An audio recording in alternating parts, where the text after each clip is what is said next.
On la garde, On la garde. On la garde. Allez, alors on est Parashat Shlach Lecha. On est à la veille d'une alia de groupe. C'est une alia de groupe qui est en train de se préparer. On a en fait 6 millions de juifs dans le désert qui s'apprêtent à rentrer en Eretz Israël. Et en fait, on est, vous savez, donc ce qu'il y a dans cette paracha, en fait, on est à la veille d'une alia de groupe ratée. On va voir un des plus gros ratages de l'histoire et on va apprendre de ce ratage pour eh bien, ne pas se louper. Alors, évidemment, on va parler d'Eretz Israël, on va parler des projets d'Alia parce que nous, on est là, mais chez ceux qui sont en France, voilà, ça trotte un peu chez tout le monde. Donc, évidemment, on va en parler. Mais on va parler en fait de tout le projet qui est là comme ça et de toutes les occasions que la vie a à nous offrir et que parfois, en fait, ça nous passe sous le nez. Alors, c'est pas qu'en fait, on a manqué l'occasion, mais c'est qu'en fait, on a provoqué l'échec. Et donc, c'est ça ce dont on va se prémunir. Alors, il dit le Rav Kook, c'est très important. Quand on apprend la paracha des Meraglim, donc ce qu'on va apprendre aujourd'hui, les espions qui sont envoyés en Eretz Israël, on va surtout apprendre, pas sur les Meraglim, mais sur nous-mêmes.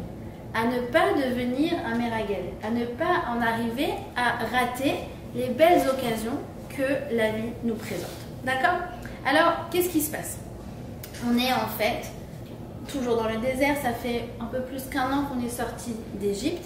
On est à quelques jours de marche d'Eretz Israël. On s'apprête vraiment à y rentrer.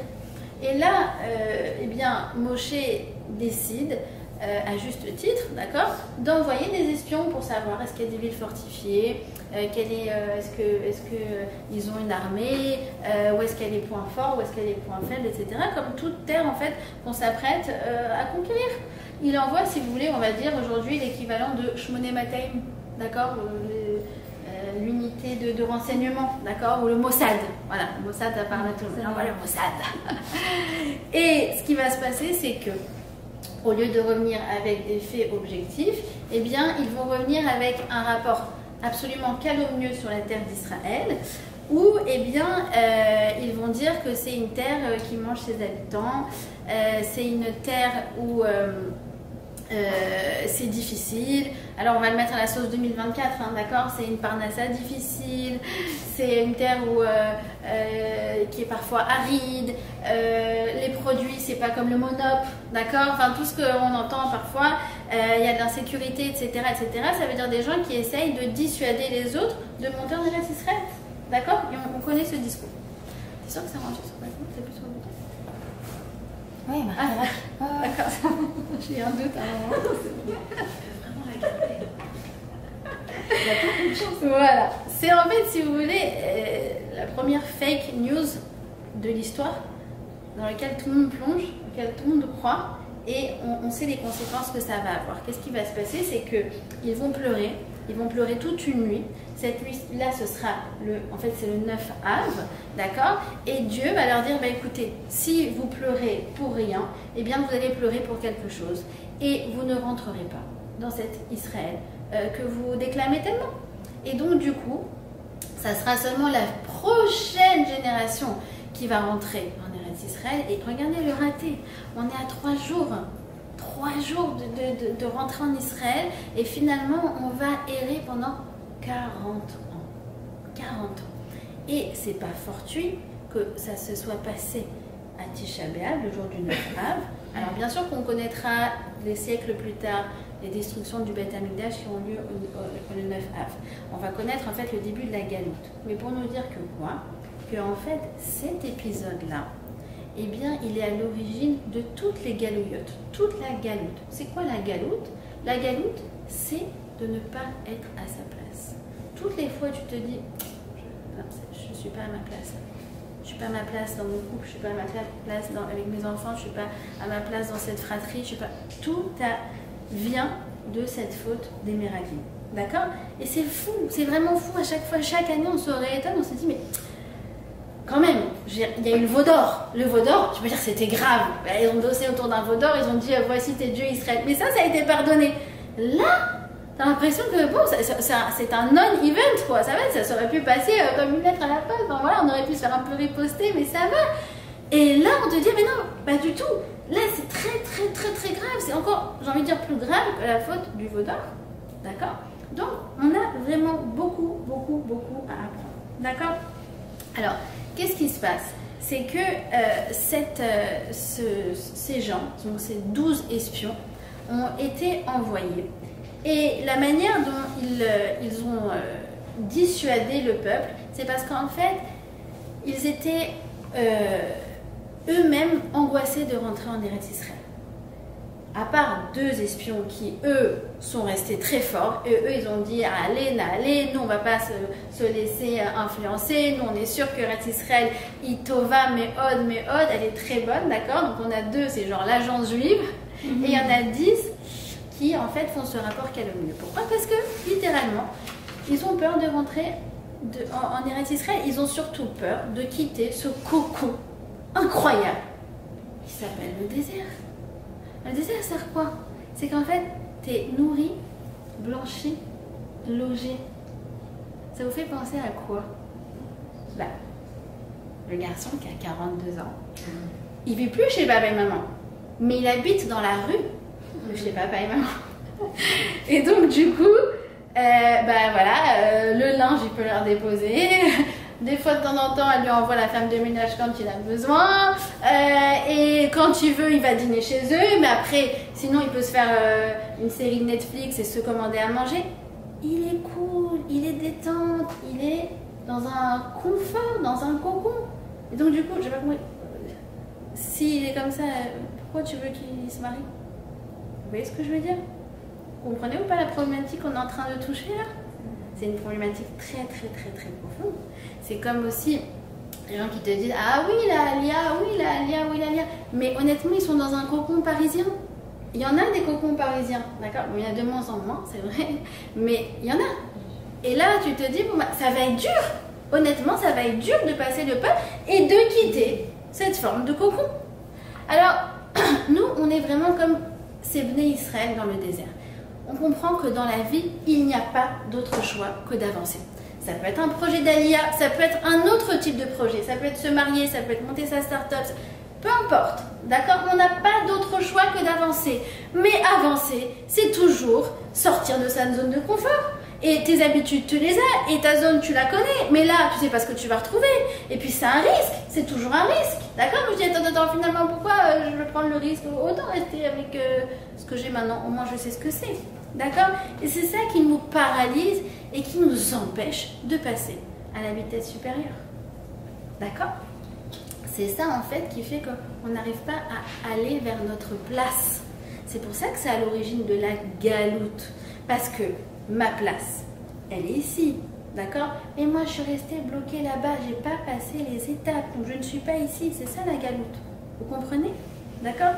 Donc cette paracha, en fait, elle va nous lister 4-5 types de croyances, de peur, de ce qu'on appelle croyances limitantes, qui nous empêchent en fait de nous lancer dans des nouveaux projets. Alors qu'en fait, on sait que c'est ce qu'on doit faire, on sait que c'est ce qui est bon pour nous, mais il y a ça et ça nous bloque. Alors c'est quoi? Je vous ai listé un peu comme ça. Premièrement, c'est je suis sûre que je vais rater, la certitude de l'échec, d'accord? Je pense que je ne suis pas capable de réussir. Ou je pense que je ne mérite pas de réussir. J'ai peur de perdre quelque chose en faisant un choix. D'accord? J'ai pas peur de l'échec, mais j'ai peur de la honte de l'échec. L'archouma, après quoi? Je monte une entreprise et après je dépose le bilan. Attends, c'est l'archouma. Bien, je reste employé, c'est mieux. Vous comprenez? Et j'ai mis quoi d'autre? Bah, je veux faire le choix le plus optimal. Et donc, du coup, si c'est pas optimal, bah, autant rester là. Vous avez compris? C'est tout ce que ça décrit notre paracha. Regardez, c'est incroyable. Ces freins qui sont, on dit, built-in. Ils sont intégrés en nous. Et on va essayer de les court-circuiter. Alors, déjà, quelle a été leur première erreur? Vient le Baal HaTurim et nous dit comment se dit le pasouk? D'accord, envoie les 12 espions. Il se dit Shlach Lecha Anashim. C'est le nom de notre paracha, Shlach Lecha. Ok. Vient le Baal HaTurim et il dit Shlach Lecha Anashim, ça fait Chaf, ça fait Chet, ça fait Chaf, ça fait même, à la fin, les 3 dernières lettres, d'accord, ça fait Chacham. Tu sais ce qui les a perdus, ces 12 espions? Eh bien, en fait, c'est leur intelligence. Ça veut dire quoi que c'est leur intelligence?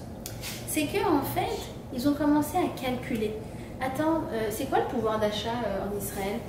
Attends, c'est quoi les pour acheter une voiture? Combien ça coûte? C'est quoi les taxes, truc? C'est quoi le prix de l'immobilier? Je te conseille pas de faire ce genre de calcul. Ça va pas aller dans le bon sens. Le problème, c'est quoi?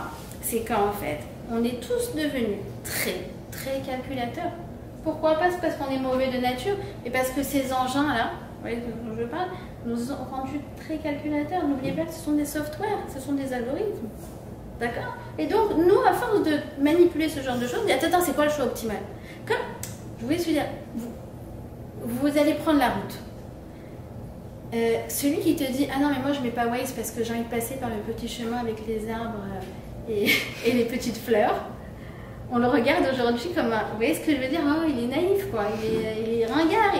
Ah non, mais oui, le but, c'est d'arriver le plus tôt possible.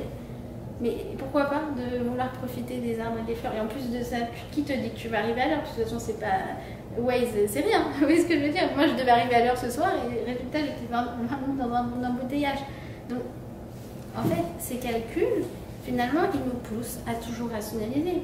Et c'est très malheureux, comme je vous ai dit, dans le couple.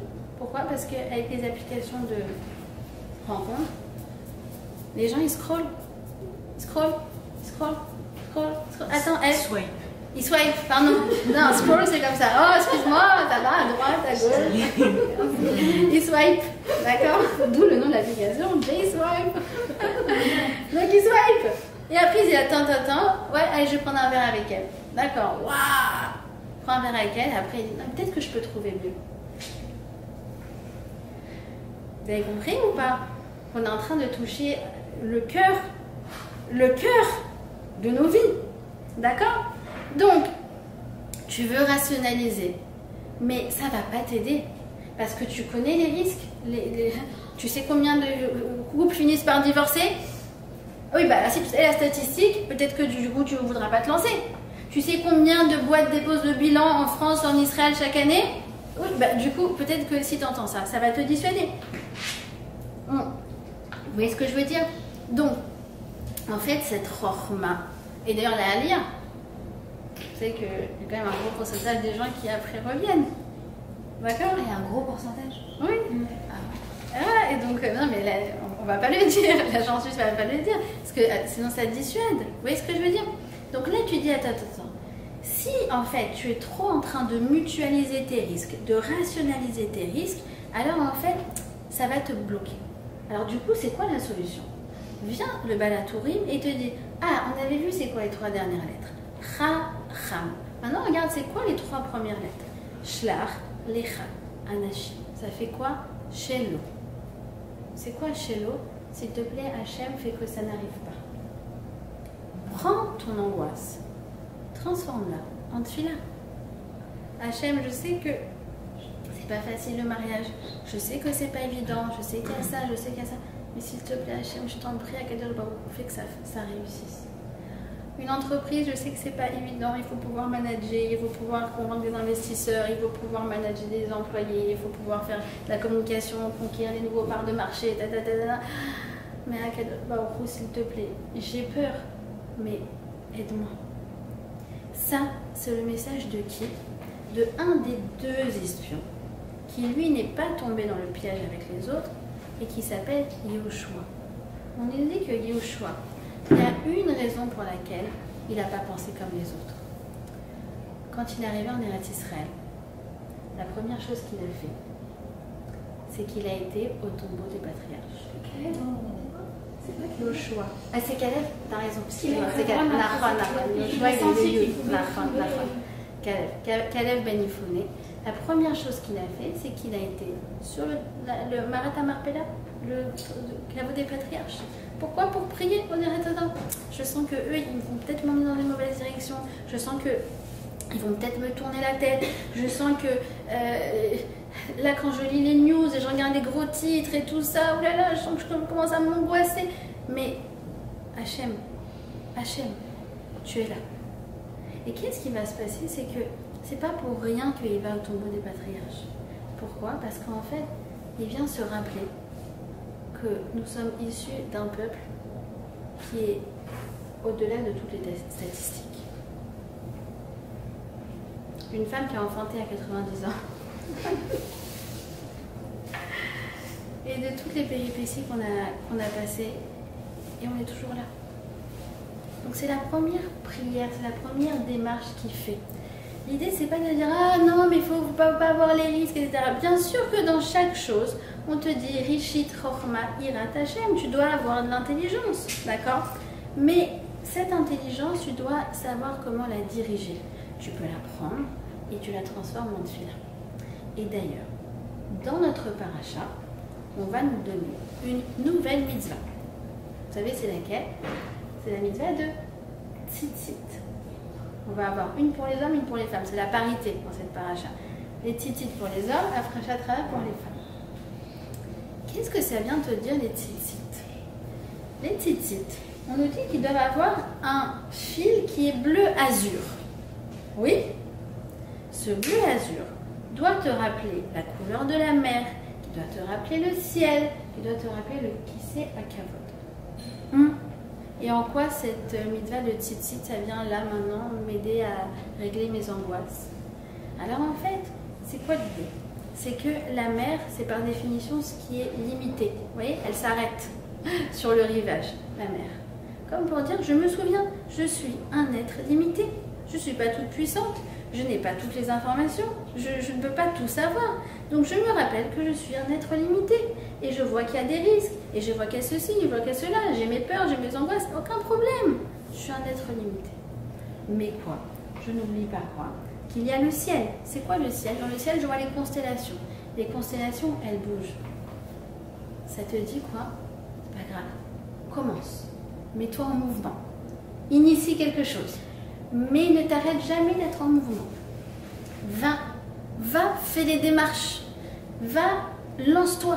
Va ouvrir un tic un dossier à l'agence juive. Va ouvrir un dossier pour ouvrir ton entreprise. Va pour aller chercher ta cala. Va. Ne t'arrête jamais de te mettre en mouvement. Et après, ça vient me rappeler quoi? Ça vient me rappeler le kissé à kavod. Le kissé à kavod, c'est la partie cachée de Akadosh Baruch. Comme pour te dire qu'il y a des choses que tu ne vois pas. Et qu'est-ce que tu ne vois pas? Bien, ce que tu ne vois pas, c'est l'aide divine. De comprendre qu'en fait, derrière tous ces mécanismes qui te semblent naturels, ah, je suis tombée pile sur le bon employé qui m'a proposé ça. Ah, là, on m'a donné pile le bon conseil par rapport à la campagne à l'odon qu'on prépare pour la semaine prochaine. Là, on m'a envoyé pile la bonne personne par rapport à ceci, par rapport à cela. Comment ça s'appelle? Ça s'appelle qu'Akadosh Baruch Hu, il est avec toi et il ne t'abandonne jamais. Lo alecha amelacha limor. C'est pas à toi de terminer le travail. Mais tu peux pas rester immobile en attendant que Hachem fasse le boulot pour toi. Donc toi, tu te mets en mouvement, tu constates tes manques, mais tes manques, tu vas les remplir par quoi? Tu vas les remplir en les transformant en tefila. Et c'est ça qui est extraordinaire. C'est que, en fait, dans ta rationalisation, parce qu'on est obligé d'être rationnel, on est obligé de voir, calculer, etc. Tu vas intégrer un nouveau paramètre et une nouvelle cellule Excel. Et cette cellule Excel, elle s'appelle l'aide divine, spécialisée pour moi, l'aide individuelle. Et plus je vais me concentrer sur cette cellule, plus elle va prendre la place. C'est ça le vrai calcul. C'est ça la vraie chorma, la vraie intelligence. D'accord?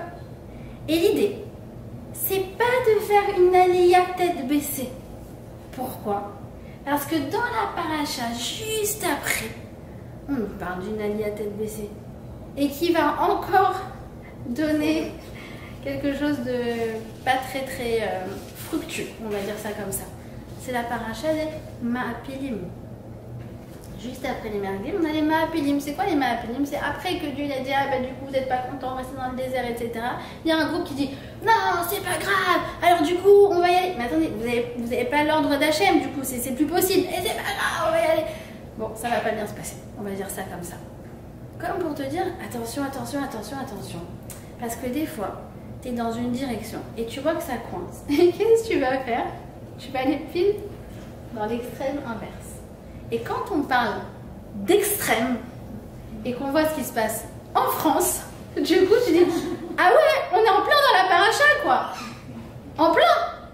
Ça veut dire que les gens se retrouvent maintenant à voter un extrême pour lutter contre un autre extrême. Et il n'y a plus de gens modérés. Les gens ils disent mais où sont les gens les modérés? Eh ben oui, écoute, je suis désolée, il faut être pragmatique. Ben du coup je vote hyper à droite ou hyper à truc. Voilà. Mais ils sont passés où? Les Meraglim et les Ma'apilim. C'est la même idée. Et regardez, nous, on fait la même chose. On fait la même chose. On fait des comportements en dents de scie. D'accord? Donc, par exemple, tu as fait une phase très laxiste, d'accord, avec tes enfants. Et ça n'a pas marché. Alors, du coup, tu as une crise d'autoritarisme. Alors voilà, je vous préviens, les enfants. Qu'est-ce que j'ai dit là, hein? Oh là là. Je sais plus ce que j'ai dit. Tu fais ça, je te mets la tête dans les... Bon, on a rigolé, c'était pour rigoler. N'appelez pas la DAS.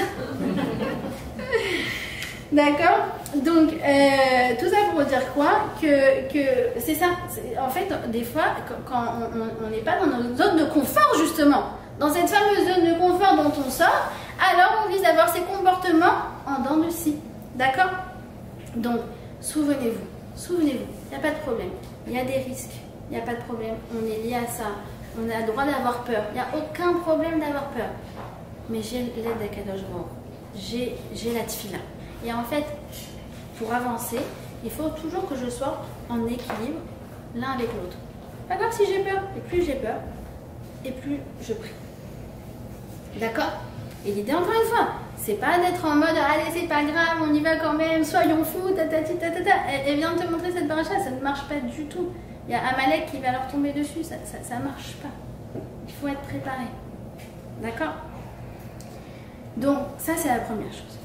La deuxième chose, vous remarquerez que cette paracha, à aucun moment, le mot meragel, qui veut dire espion, ne figure. On parle de Shlach lecha anashim veyaturu et haaretz. Donc, si on devait parler de quelque chose, d'accord, ça ne serait pas d'espion, ça serait de taillard, c'est-à-dire touriste. C'est quoi la différence entre un touriste et un espion? Ben, en fait, c'est précisément le contraire. Un touriste, c'est celui qui vient et qui dit « Ah, on est à Barcelone, qu'est-ce qu'il y a à voir? Qu'est-ce qui est sympa? Ah, il y a des monuments de Gaudi, ah, super! Et est-ce qu'il y a des nouvelles choses? » Il cherche des belles choses à voir. D'accord? Moi, je ne sais pas Barcelone, j'en sais rien. Mettez ça, Marrakech, je sais pas, la sauce que vous voulez. Mais il est là comme ça avec son guide du routard. Vous savez, celui qui voulait passer par le chemin avec les fleurs, là, c'est le même. Avec son guide du routard. Ouais, qu'est-ce qu'il y a de bon ici? Et le meragel, c'est précisément le contraire. C'est celui qui est dans une scène comme ça et il va chercher pile le truc qui va pas. Pile le truc chelou. Pile le truc suspicieux. Il est suspicieux le meragel. D'accord? Alors du coup, cette paracha, elle te dit quoi?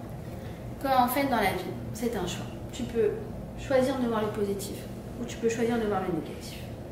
Eux, ils sont allés pour chercher les failles, d'accord? Et finalement, au lieu de chercher les façons de s'installer, ils ont cherché des raisons de ne pas s'installer. D'accord? Et c'est quoi le problème? Nous dit le Ramban Nachmanide. Il dit en fait que Moshe, il leur a demandé allez là-bas et donnez-moi des informations. Je veux savoir par où on attaque, par quel angle on peut arriver, et c'est quoi la taille de leur armée, qu'est-ce qu'ils ont des forteresses. Je veux un détail, d'accord, un plan. Ouais. Le problème c'est quoi? C'est que eux, ils ont confondu entre des faits et mon interprétation des faits. Et ça, c'est très dangereux. Et ça, c'est exactement notre actualité. Pourquoi? Parce que les gens sont devenus des informateurs. Oui, je rapporte des faits, machin. Mais en vérité, vous remarquez que tout le monde veut rallier les gens à leur cause. Et tout ce qui est influenceur, médias, etc., t'as l'impression que c'est le truc le plus objectif du monde. Wikipédia, l'innocence Wikipédia, c'est objectif. Mais personne n'est objectif. Et donc forcément, tu as toujours une ligne directrice. Donc ne viens pas dire que c'est des faits, alors que c'est ton interprétation des faits. Ça n'a absolument rien à voir. Et c'est là en fait que c'est pernicieux. D'accord? Donc, on interprète et on surinterprète. Et c'est ça ce qu'elle vient de te dire la paracha. Et toutes les fautes, elles proviennent de ça. De quoi? Quand en fait, on se prépare, en fait, on dit ce qu'on s'est préparé à dire. On voit ce qu'on s'est préparé à voir.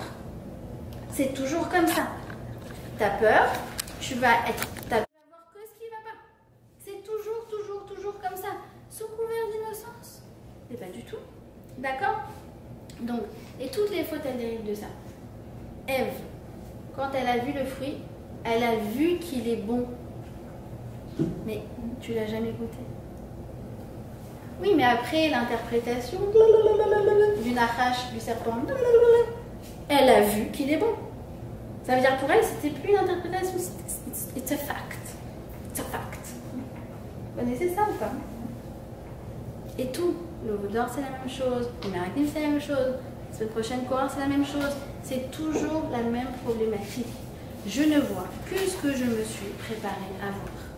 Et en vérité, nos Meraglim, nos 12 espions, nos 10 espions, ils avaient deux peurs. D'accord? Ils avaient en fait deux raisons.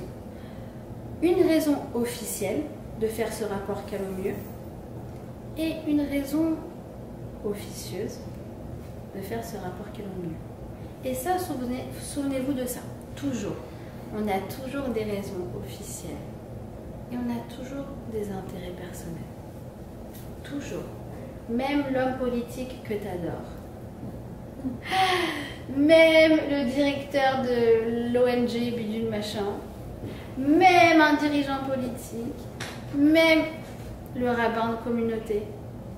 Il a aussi ses intérêts personnels. On est tous pétris d'intérêts personnels. Donc tu vas toujours avoir les raisons officielles et les raisons officieuses. Et les raisons officieuses ne sont pas forcément celles que je n'ai pas dit, mais ce sont souvent celles que moi-même, je me cache à moi-même. D'accord? Vous me suivez ou pas? Oui? Alors, raison officielle. Pourquoi ils ont dit ça? Pourquoi ils ont dit, écoutez, laissez tomber, c'est mieux de rester dans le désert? Premièrement, ils nous disent parce que, voilà, en fait, écoutez, on a peur de baisser de niveau. Ici, on étudie la Torah, on peut faire les mitzvot tranquille. Là-bas, on va devoir travailler, on va devoir faire notre parnassa, on va devoir monter des écoles pour les enfants, on va devoir monter la coupe patrolim, Maccabi, tatati, tatata, mais on va être très très occupé, on n'aura plus le temps de faire toute notre avodat Hashem, toute notre Torah, d'accord?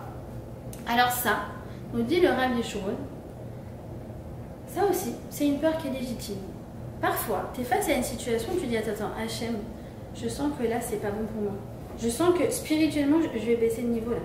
Je sens que je risque de faire n'importe quoi. Hachem, je t'en prie, ne m'abandonne pas. Et ça, encore une fois, transforme-le en tuila. C'est ce qu'on apprend de qui? D'une femme qui s'appelle Hana. Vous connaissez Hana? Hana est dans une situation terrible, elle n'arrive pas à avoir d'enfant. Elle est confrontée à l'infertilité, etc., etc. À un moment, elle va dire à Hachem, elle va dire quelque chose de terrible. Si c'est pas la Gemara qui disait, je n'aurais pas dit. Il dit, j'ai peur d'aller avec un autre homme. Chana. Et moi, combien de fois j'entends? Enfin, combien de fois? Pas souvent, mais ça fait mal. De filles qui me disent, je t'en prie, prie pour que je me marie parce que là, je sens que je vais faire un peu. Et c'est vrai. On est parfois confronté à des situations où on dit, mais attends, Hachem, je t'explique, là si ma situation, elle n'évolue pas, je sens que c'est très dangereux pour moi. Alors ça aussi, prends ta faiblesse et transforme-la en force. Comprends qu'il n'y en a qu'un qui peut se sauver du Yetzer Hara, et c'est lui. Comme il dit Shai Ribo dans sa chanson, Matziloti kol yom, il me sauve chaque jour du Yetzer Hara. Et ça, vous voyez ce que je veux dire? Donc, ça c'est la première chose. Et comprendre que quoi? Que, en fait, le fait de l'avoir de la Emouna en Hachem, ça fait que du coup j'ai de la Emouna en moi-même. Pourquoi? Parce que si je dis non mais c'est plus fort que moi, non mais si je dis mais là la dotation elle va pas être possible, et bien en fait je dis que c'est trop grand pour Hachem. Il n'est pas capable de m'aider. Vous voyez ce que je veux dire? Donc en fait, la Emouna en Kadosh Baruch Hu, elle doit toujours être liée à la foi en ma propre personne. Il est capable, donc je suis capable. D'accord? Ça, c'est la première chose. La deuxième chose, c'est la peur, comme je vous ai dit, un peu moins légitime. C'est quoi? C'est qu'en fait, ils ont eu peur de perdre leur statut. C'était des Nessim, des dirigeants. D'accord? Et là-bas, ils se sont dit, attends, nous dans le désert, on est au top, les gens nous écoutent, on a du leadership, mais là, il va y avoir des nouvelles élections, on va arriver en Israël, et bien du coup, toutes les cartes, elles vont être remaniées. Alors quoi? On va perdre notre statut. D'accord? Alors, il y a quelque chose à apprendre précisément par rapport à Eretz Israël. Eretz Israël, tu dois l'acquérir avec une mida qui s'appelle l'humilité. Comment je sais ça? Parce que vous vous rappelez celui qui a dit Aeretz Tova Me'od Me'od? Il y a un autre endroit où tu trouves ce mot Me'od Me'od. C'est quand on te dit dans Pirkei Avot Tiye Anav Me'od Me'od. C'est quoi quelqu'un qui est Anav? Quelqu'un qui est Anav, c'est pas quelqu'un qui dit quels sont mes droits, qu'est-ce qui me revient, en Israël, est-ce que je pourrais avoir des allocations familiales? C'est sûrement pas la même chose qu'en France. Est-ce que si j'achète une voiture, je pourrais avoir truc? Non, ça n'existe pas. Est-ce que... Nous, je me rappelle, on a rigolé comme mon mari, on a fait des aliyah. Alors nous, on est arrivés, ça en Israël, avec un aller simple, d'accord? Voilà, nous, on fait partie des gens avec le guide du routard, ceux qui veulent faire la route avec les oiseaux, très à l'ouest, d'accord? Donc on est arrivé détente, on avait un billet aller, quoi. Voilà, c'est comme ça qu'on est arrivé. Et donc on a fait, je vous laisse les péripéties, d'accord? Mais parce qu'ils n'ont pas voulu nous faire venir avec un billet aller, d'accord? Il vous faut un peu de retour. Donc bref, la maman dit mais non, mais c'est Eretz Israël. Et là mon mari devant l'employé indien de Air France, il dit voilà la ketouba de mon parent. Je suis juif et je n'ai pas besoin d'acheter un billet de retour. Ouais, bon, c'était il y a 15 ans, d'accord? Je vous ai rigolé. Ouais, vous êtes très naïf, d'accord? Voilà, on a fait la ligne comme ça. Et donc, arrivé là-bas, les gens ont dit ah, mais en fait, il faudrait peut-être faire la ligne concrètement. Et donc, mais c'était très drôle. Ça me rappelle qu'il y en a vrai avec tout ses parents. En tout cas, pour dire quoi? Ah oui, qu'on est dans le bureau. Et là, donc on fait les papiers. Il dit quels sont mes droits? Et là, c'est une russe, elle fait on n'a jamais appris la yeshiva en Israël. Elle lui dit en français t'as déjà appris à la yeshiva? Bon, vous avez compris. Mais vous voyez ce que je veux dire? Genre, t'arrives et le bienvenu en Israël, c'est tu n'as aucun droit. D'accord? Et vraiment, aucun droit. En tout cas, quoi qu'il en soit, c'est quoi être humble? C'est pas se dire Magui Ali. Quels sont mes droits? La bonne prédisposition pour arriver en Israël, c'est pas qu'est-ce que j'attends d'Eretz Israël, mais qu'est-ce que Eretz Israël attend de moi. en quoi moi je peux contribuer à ce pays. Et je pense sincèrement que quand on fait son alia et quand on vit notre présence en Eretz Israël, parce que l'alia c'est tous les jours, hein, d'accord, c'est jamais de l'acquis.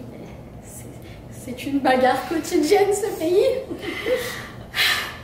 Mais quand tu te dis, qu'est-ce que le pays attend de moi?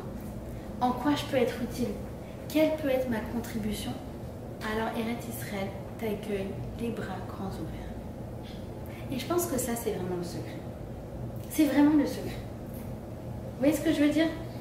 On n'est pas dans une disposition d'esprit de dire, vous voyez, enfin, à la française, quoi. Qu'est-ce que moi, non. Parce qu'on sait, on a été élevé comme ça.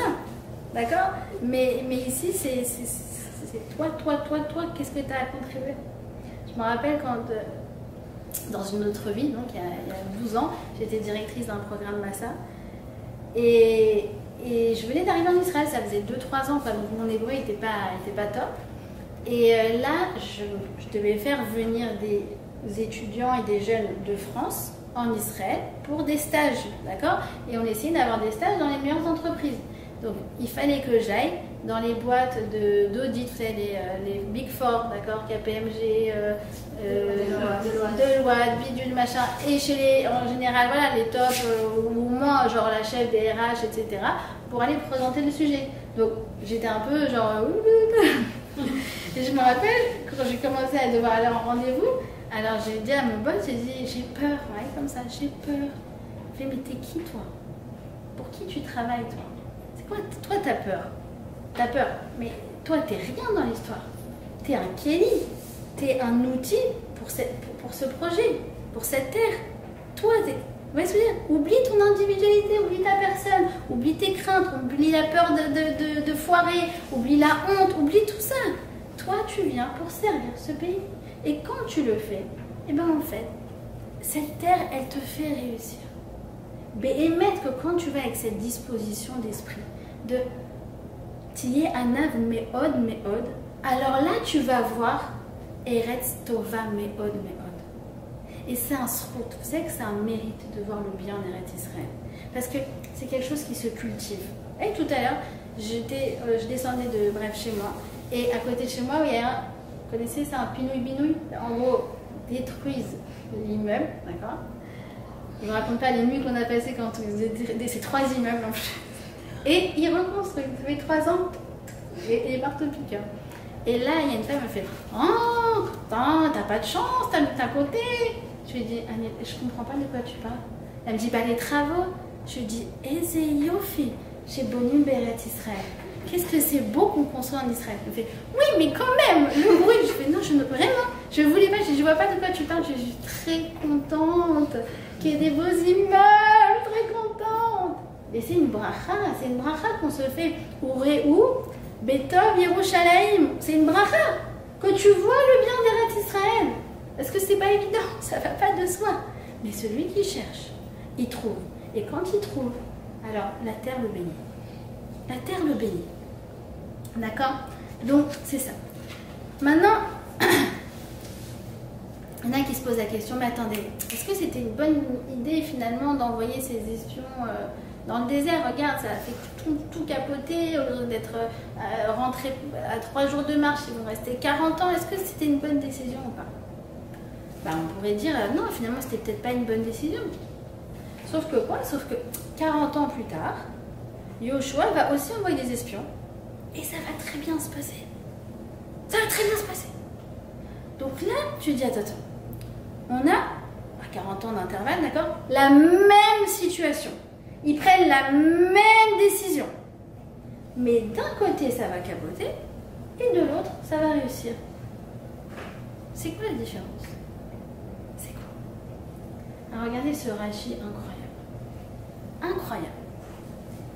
Dieu, je vous ai dit, il dit à Moshe, Shlach lecha anashim. Viens Rashi, il dit, tu sais c'est quoi Shlach lecha? Donc envoie pour toi. Envoie pour toi, c'est, il lui dit, im tirtse. Si tu veux, envoie. Alors, comment on peut lire ce Rashi? Dire, bah, si tu veux envoyer, envoie des espions. Mais en réalité, c'est pas comme ça qu'il faut lire ce Rashi. si tu veux y aller, alors envoie des espions. Parce que si tu ne veux pas y aller, n'envoie surtout pas des espions. Ils vont venir nourrir ta peur. Ils vont venir nourrir ce blocage que tu as quand tu n'as pas du tout envie d'y aller. C'est comme la mère qui est désespérée de son fils et qui va trouver pile la psy qui va dire « Ah ben écoutez, qu'est-ce que je vous dis, c'est un hyperactif, à la limite du spectre de l'autisme. » Mais le gosse, il n'avait rien, il n'avait rien. Est-ce que vous savez qu'aux États-Unis, on arrive à un stade où 50% des enfants sont diagnostiqués hyperactifs? Vous êtes à 50% des mères qui vont dire venez, on va faire la démarche. Est-ce que vous vous rendez compte? Non. Si c'est ça, ne va surtout pas chercher des espions, ne va surtout pas chercher des analyses. Parce qu'en fait, tu vas venir trouver pile le truc qui va nourrir ton angoisse. Vous avez compris? Donc la question, c'est pas est-ce que j'y vais ou est-ce que j'y vais pas. La question, c'est est-ce que je veux ou est-ce que je veux pas. C'est ça la vraie question. Vous avez compris? C'est comme dans le mariage. Une fois, j'ai une fille qui m'appelle, qui me dit, donc elle se mariait avec un divorcé. D'accord? Elle me dit, voilà, j'ai des petites craintes, voilà, quelles sont mes craintes, etc. etc. Je dis, ok, je parle avec elle. Et là, elle me dit, oui, en plus, tu sais, son divorce d'avant, je sais pas, moi, peut-être que se passait des mauvaises choses et tout. Je dis, regarde, écoute, je te rassure. C'est moi qui ai formé la CADA avant. Dans ce mariage, elle a été, comment on dit, un pied dedans, un pied dehors. Comment je sais ça? C'est celle qui te fait un contrat de mariage comme ça. Vous voyez ou pas? Et si machin, et si truc, et je vous assure, hein, ça fait peur.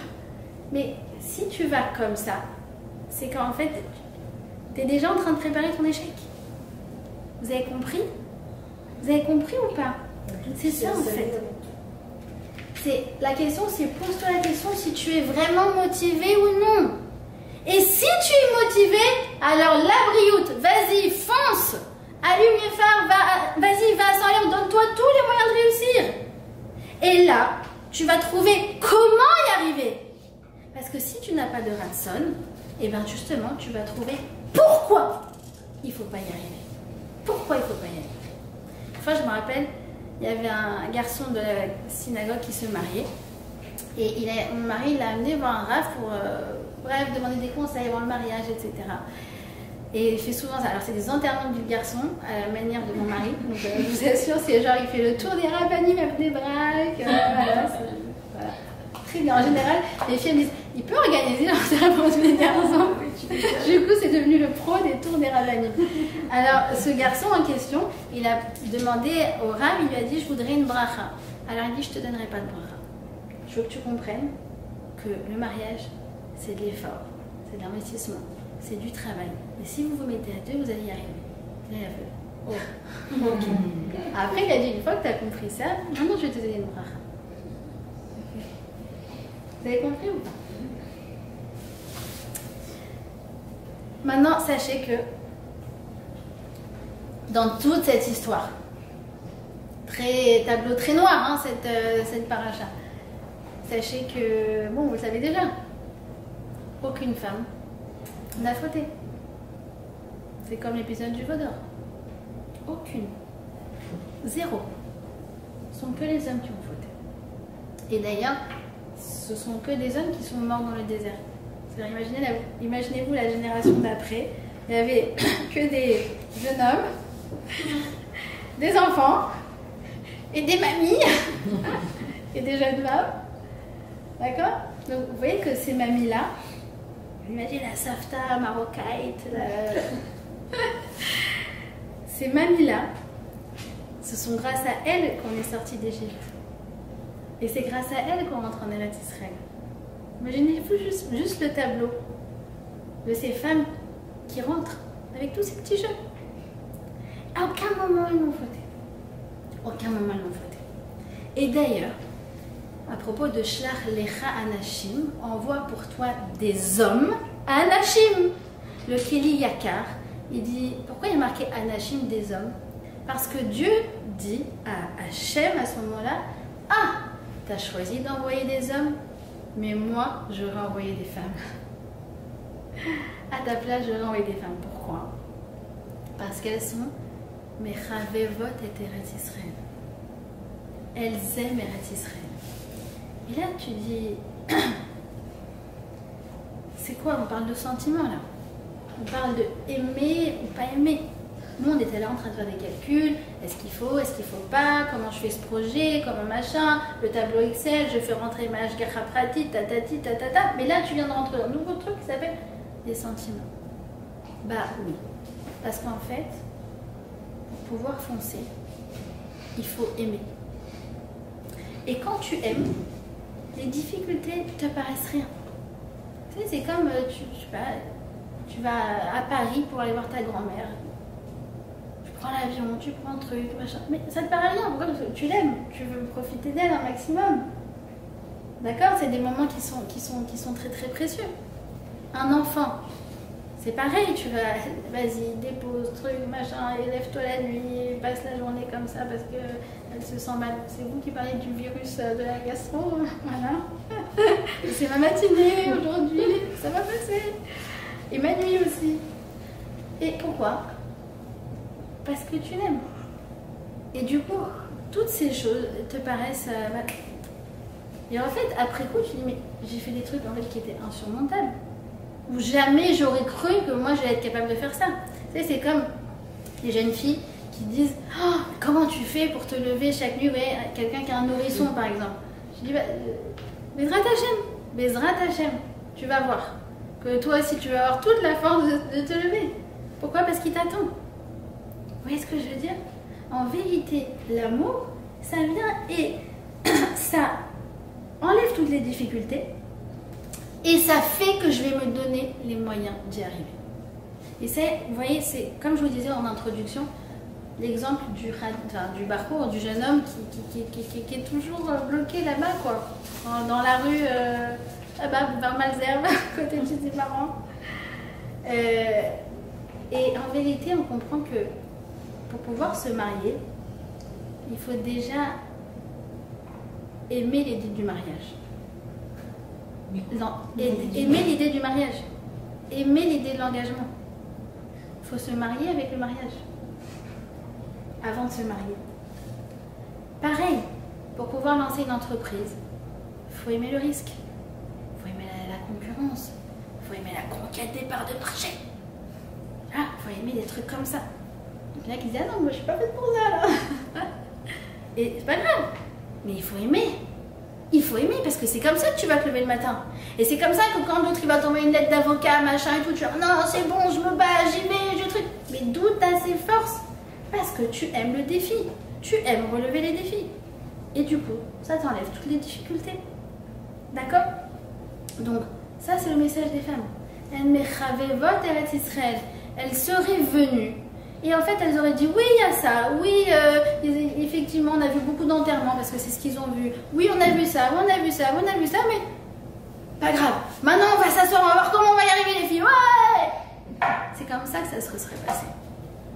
Parce qu'elles étaient déjà mariées avec l'idée d'aller en Eretz Israël. Elles étaient déjà mariées avec l'idée de faire la Aliyah. Et une fois que tu es mariée avec cette idée-là, après, ça n'est qu'une question de temps. Ça n'est qu'une question de temps.